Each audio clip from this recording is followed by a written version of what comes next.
Salut mes petites étoiles! Je suis tellement contente de vous parler aujourd'hui. C'est le dernier jour de l'année 2023. Donc, au moment où je vous parle, nous sommes le 31 décembre 2023.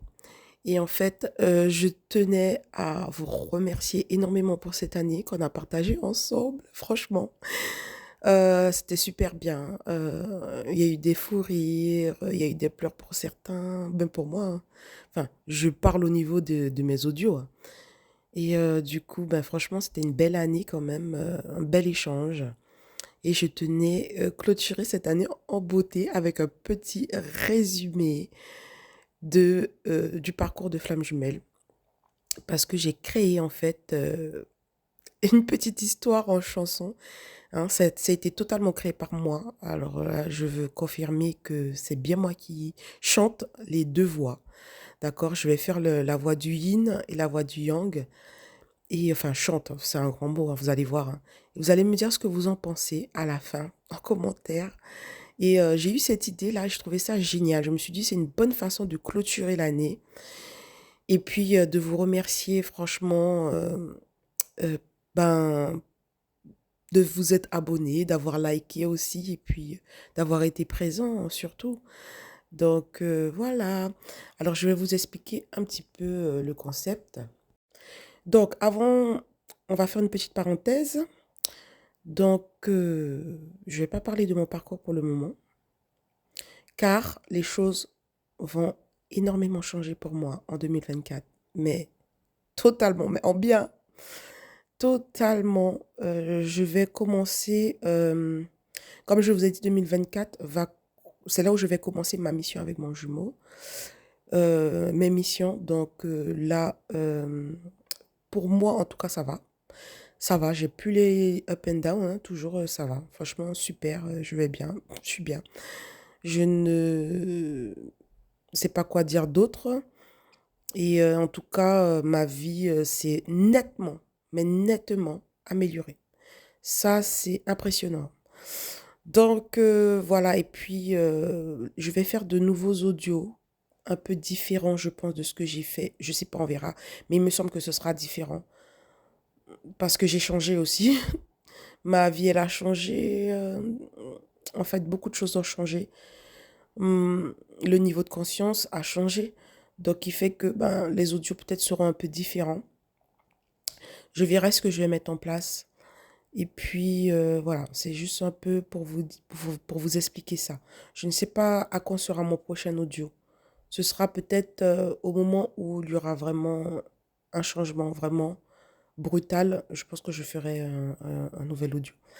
Donc, du coup, là, voilà. Alors, pour vous expliquer l'histoire que j'ai fait. Alors, j'ai mis dans l'histoire, il y a la période où bah, tout va bien entre les jumeaux.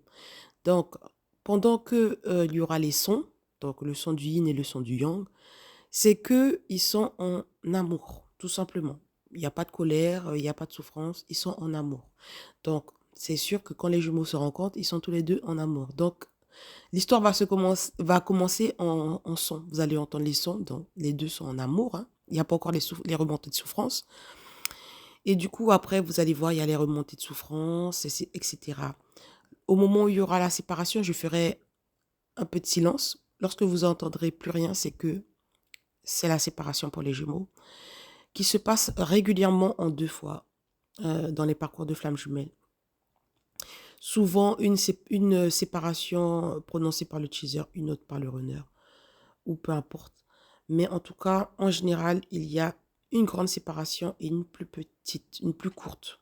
C'est le temps que le dernier jumeau finit sa nuit noire de l'âme. Donc voilà. Donc du coup, vous allez me dire ce que vous en pensez. Alors, je vous laisse écouter.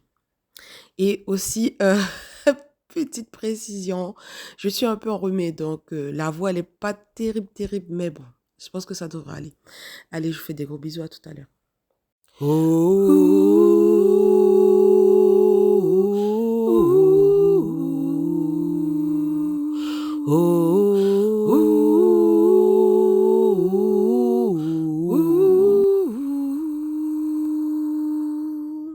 Mais pourquoi tu me fais ça? Tu te rends pas compte? Nous sommes des flammes jumelles. Ne m'abandonne pas. Non, aïe, tu me fais mal. Oh, n'arrête pas de pleurer. Je souffre. Arrête, arrête. Souffrance, trahison, abandon, rejet. Stop, je pose des limites. Mais pourquoi tu me rejettes ainsi? Je souffre, je ne veux plus te voir. Je n'arrive plus à te parler. Je n'arrive plus à être en contact avec toi. Qu'est-ce que tu me fais? Quelle souffrance, je me sens rejetée, trahie, abandonnée.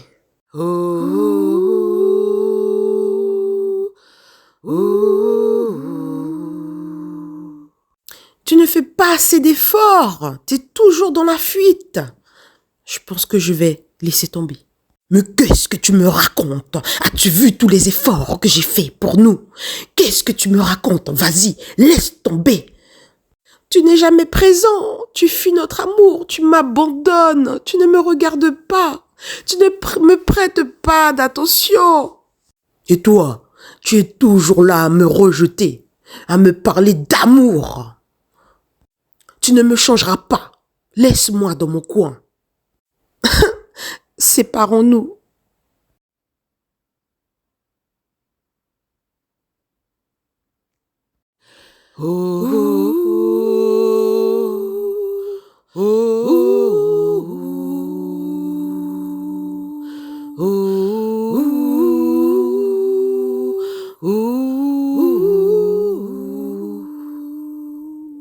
Oui, les souffrances reviennent. J'ai mal. Aïe. Ne t'inquiète pas, je suis là, je t'écoute, parle-moi. Je n'arrive pas à oublier tout ce que tu m'as fait avant la séparation. Tout ça revient en mémoire. Je suis mal. Je ne sais pas ce que j'ai. Pourtant, tout va bien dans ma vie. Qu'est-ce que j'ai? Aïe! Je ne suis pas triste pour toi, mais je compatis. Tu m'énerves. J'en peux plus. J'en peux plus. Je vais laisser tomber. Je suis fatiguée. Aïe, ça fait mal. Mais qu'est-ce qui se passe pour moi? Tout s'écroule autour de moi. Je n'ai plus de sous. Ma famille s'éloigne.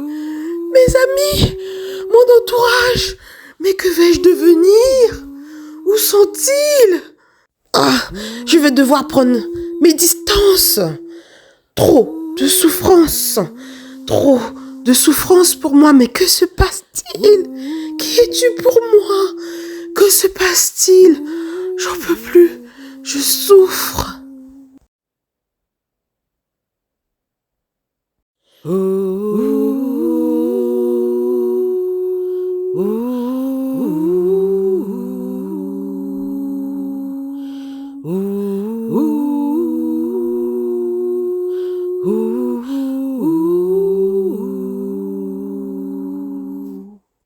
Et là, s'en vient la vraie réunion. Voilà. Du coup, j'espère que vous avez apprécié. Franchement, j'ai fait du mieux que je pouvais là. Je voulais même faire un film et tout. Mais après, ça m'aurait pris trop de temps. Comme je vous l'ai dit, je mets énormément de choses en place dans la matière pour moi là. En ce moment, je suis vraiment fatiguée. Ça bouge beaucoup. Donc, voilà. Et puis, ben, vous allez me dire en commentaire, n'hésitez pas, hein. Et j'espère que vous avez compris, en fait, le parcours. Vous avez su situer, en fait, les séparations, comme je vous ai expliqué, les moments down, hein, les moments up. J'espère que vous avez bien compris, en fait, le message que j'ai voulu vous faire passer. Et puis, c'est une autre perception, hein, encore, hein, de voir le parcours. Ben, vous pourrez même me dire en commentaire, au niveau de l'histoire que je vous ai faite, où vous en êtes, dans quelle partie. Vous pouvez même vous situer là, me dire où vous en êtes, hein. Comme ça vous permettra aussi de vous situer et puis on verra, hein. Après, moi, c'est plus par rapport à mon expérience et aux expériences de certaines personnes que j'ai accompagnées, comme j'ai dit, que j'ai fait cette petite histoire, mais après, il peut avoir des parcours différents. Ça, c'est possible. Moi, je suis ouverte à toute possibilité. Je ne reste pas fermée, d'accord, sur une possibilité. En tout cas, pour mon parcours, c'est comme ça que ça se passe. Parce que moi, mon runner et moi, on a fini de guérir nos blessures à deux. Donc, apparemment, il y a des parcours où, au moment des retrouvailles, ils ont terminé, donc ça se passe bien. Mais il y a beaucoup, surtout dans les nouveaux parcours, je pense, où ils se retrouvent pour finir à deux. Parce qu'en fait, comme j'ai dit, lorsqu'on finit de guérir nos souffrances à deux, ça va plus vite en fait, d'accord? Quand on est à deux, quand on se voit en fait, hein, du coup, c'est pas quand on guérit ensemble, hein, parce qu'il y a beaucoup de gens qui vont me dire, ah mais non, on ne guérit pas ensemble, c'est chacun. Oui, j'ai compris que c'était chacun, mais on se côtoie à ce moment-là en fait. Pourquoi? Parce que l'autre est le mieux placé, notre autre est le mieux placé pour faire ressortir au plus vite les souffrances par rapport au tiers. D'accord? On aurait pu le faire avec les tiers, mais ça va prendre plus de temps. C'est pourquoi les derniers parcours pardon, sont plus rapides. Ça va plus vite. C'est plus souffrant, puisque c'est compacté, on va dire ça comme ça. Si je peux donner une image, c'est plus souffrant, je pense. Hein. C'est plus souffrant puisque c'est plus compact. D'accord? Ça se fait sur une période plus courte. Et en plus avec le jumeau. Donc c'est très difficile. Et en plus, vous n'avez pas l'impression d'avoir vraiment le libre arbitre de ne pas voir votre jumeau à ce moment-là. On vous oblige, entre guillemets, à le voir. Donc voilà. Alors je vous fais des gros bisous, mes étoiles. Passez un excellent réveillon, même si vous êtes seul. Alors là, je vais parler pour ceux qui vont passer le réveillon seul. Moi, normalement, je suis censée le passer seul. Je suis censée le passer seul, ce réveillon-là. Voilà. Ne vous inquiétez pas, c'est que, mais je pense que c'est plus une bonne chose qu'autre chose. Parce que, en fait, passer le réveillon seul va permettre un nettoyage profond énergétique. Vous allez pouvoir mieux vous reconnecter à votre âme et pas être dans le mental et dans l'ego. D'accord? Lorsqu'on est seul, on a plus tendance à se connecter au divin, ce qui va être une bonne chose pour votre année. Euh, pour la précédente année, en fait, pour la prochaine année, pardon, excusez-moi, pour la prochaine année, ce qui va être une bonne chose, une bonne purification. Donc, ne le prenez pas mal si vous êtes seul, hein, ce 31 décembre. Je vous fais des gros bisous, mes étoiles, et à bientôt.